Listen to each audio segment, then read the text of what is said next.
docked. And so let me ask you, that Dragon is an amazing vehicle. How does she handle?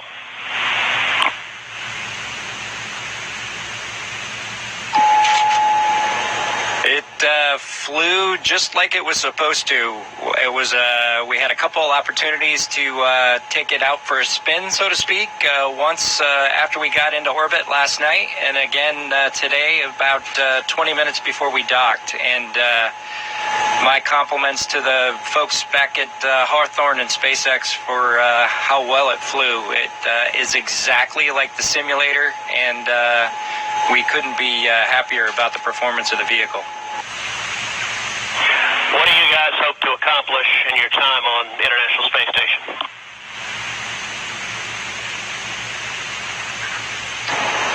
Well, while we're on board the space station, of course, with the new spacecraft, we do hope to put her through her paces, and so the good ship Endeavour is going to get a lot of checkout over the next week or two here, and hopefully we'll be able to declare her operational, and Doug and I will be able to take some burden off of Chris and his crewmates, Ivan and Anatoly, so that we can keep the space station operating at its peak possibilities. So we're looking forward to contributing any way that we can, and like I said, trying to keep space station as productive as possible. As a country, we're in the midst of a tough week. We're seeing protests, we're seeing a lot of anger, we're seeing violence. And I have to say, this launch and y'all's docking is a powerful inspiration of what we can do when we come together, of the power of unity, the power of ingenuity. And so I guess the last question I would ask you is since you have the opportunity to address, in particular, all the young people in America, what would you tell them in terms of what we can do when we can come together?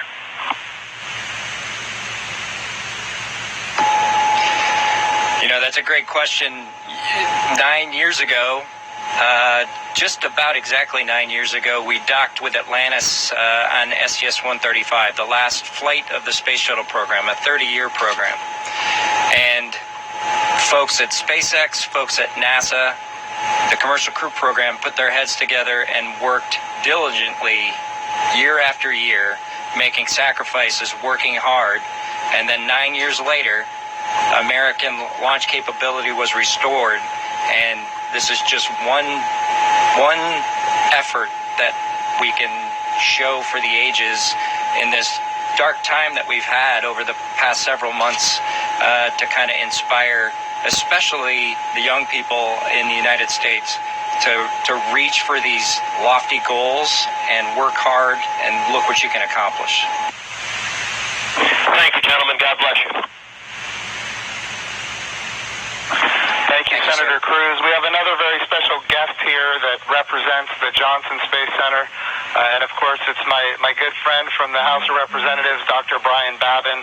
And I want to be clear, he also was a big part of the NASA Transition Authorization Act, which gave us the continuity of purpose to make this happen today. So, gentlemen, here is Dr. Brian Babin from the state of Texas.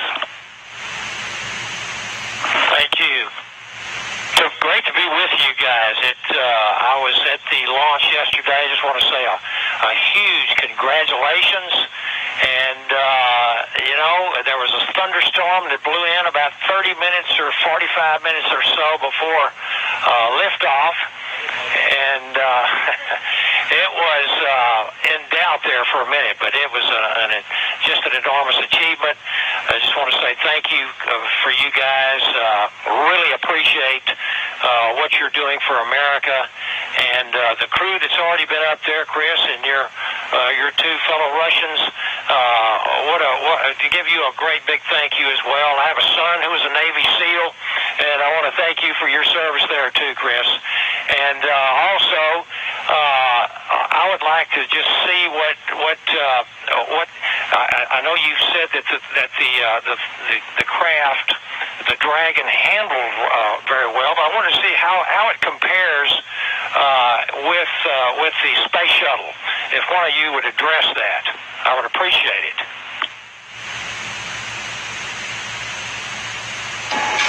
Well, thank you, sir. It certainly has been a long endeavor for us and our namesake spacecraft. We're proud to have her on board the International Space Station after all that the teams around the country and across America have done to get us here today. As far as a comparison with the space shuttle, both Doug and I took a few minutes while we were accomplishing the approach and docking to, in our spare time, talk a little bit about it. We were surprised a little bit at how smooth things were off the pad. The space shuttle is a pretty rough ride heading into orbit with the solid rocket boosters. And our expectation was, as we continued with the flight into second stage, that things would basically get a lot smoother than the space shuttle did. But Dragon was huffing and puffing all the way into orbit, and we were definitely driving or riding a Dragon all the way up. And so it was not quite the same ride, the smooth ride, as the space shuttle was up to MECO. A little bit less G's, but a little bit more alive is probably the best way I would describe it. Anything else, Doug? No? Sounds good. Bob, what is MECO?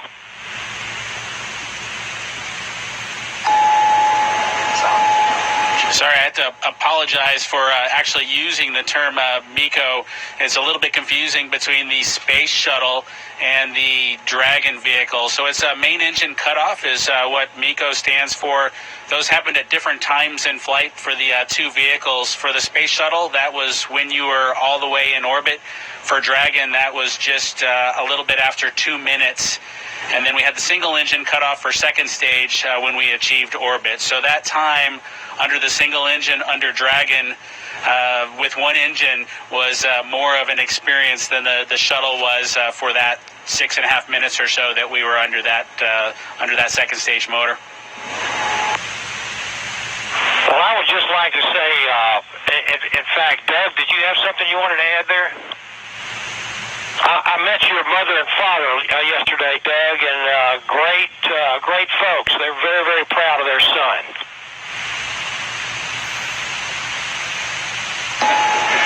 Yeah, that's pretty cool.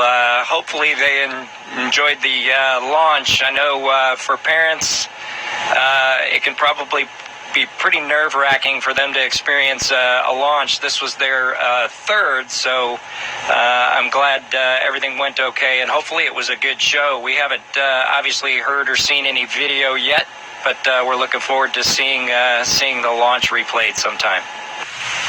I can assure you that it was a great show. It was one of the treats of my lifetime, I would have to say, and many other folks that were sitting there looking all across the country and even the world.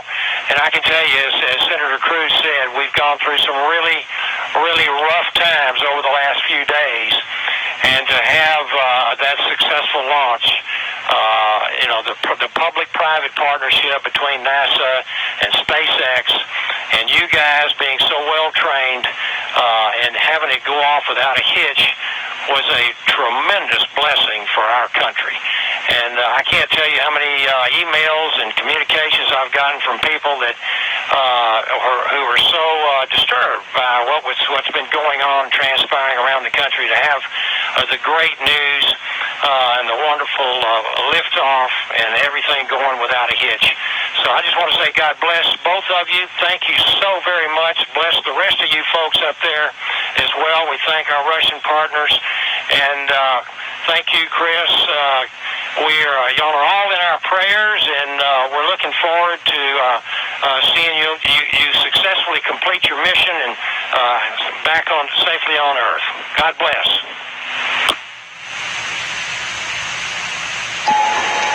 Thank you very much. Yeah, and just so you guys are aware, the show was in fact spectacular.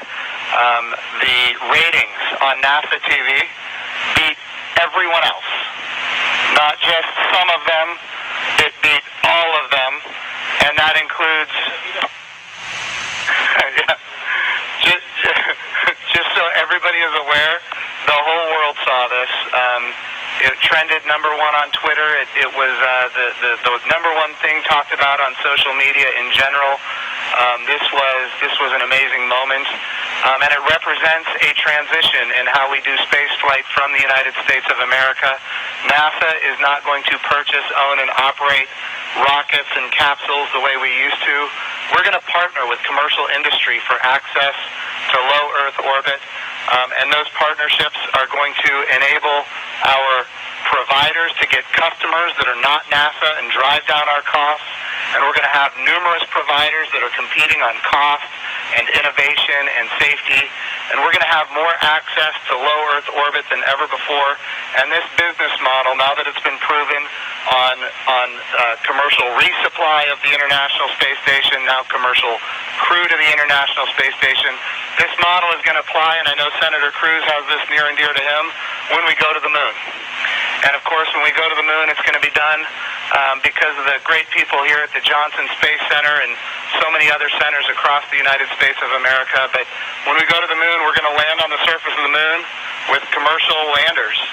And of course, we're very proud of the Commercial Lunar Payload Services Program being managed right here out of the Johnson Space Center as well, so that we can take small payloads to the surface of the moon. And all of this is leading up to an amazing day where we have humans living and working for long periods of time on the surface of the moon, but doing it with a purpose, and that purpose, of course, is to go to Mars. Humanity is going to explore more and be able to go further than ever before because of the public-private partnerships. We all know that if the government is creating the demand and the government is creating the supply, we will always be limited. But when we have partners that are interested in exploring commercially and doing the things that are necessary, to get capital investment, then we're all going to end up better. So I want to just say the whole world saw this.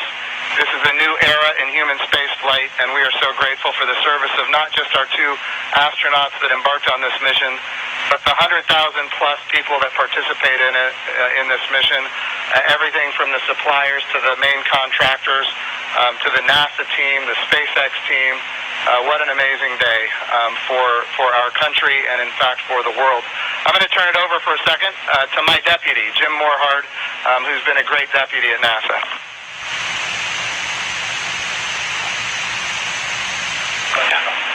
Gentlemen, congratulations. You know, Jim's mentioned going to the moon, and